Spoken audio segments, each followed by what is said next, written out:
I'm going to start by doing a cable cast on, and I'm going to leave myself 6 to 8 inches to weave in next time.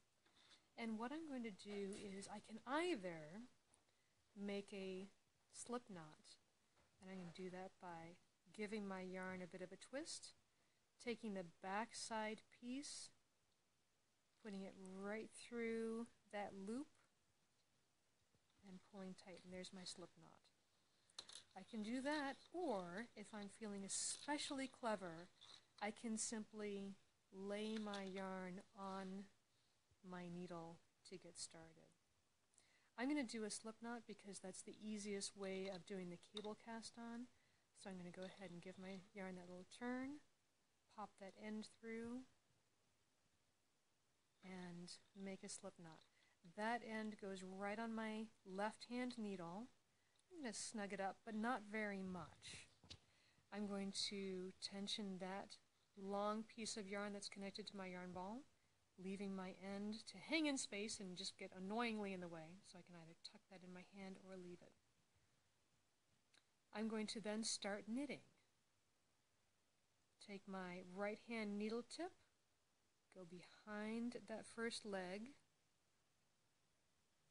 gather a piece of yarn, come right down through here, and I'm going to give it a little bit of a tug because cable stitches need to be about 1.5 stitches to wrap around and go back on that needle. This is just for casting on. This is not actually knitting. But now I have 2 stitches on my needle. I'm going to do it again.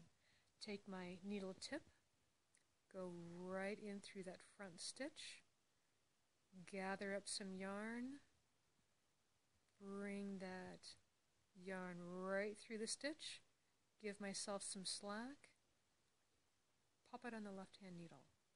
I'm going to keep doing that until I have the number of stitches I need for this particular project.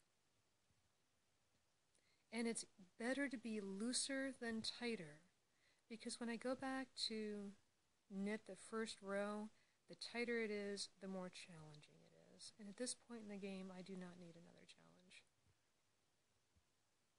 Okay, I've cast on the number of stitches I need. Now what I can do is simply start knitting. I already have all my stitches on my left hand needle. I'm going to go ahead and start knitting in through the front gate, gather up my sheep, out through the gate, off they leap. When I'm actually knitting, I'm going to leave those stitches on my right hand needle, in through the front gate, gather up my sheep, out, off they leap. And I can go ahead and keep buzzing along. You can see that with a little bit of looser casting on, it's a lot easier. And at the end, then I know that I need to turn this around. I'm going to make sure that my yarn is underneath my needle, and I can go ahead and start again. Happy knitting!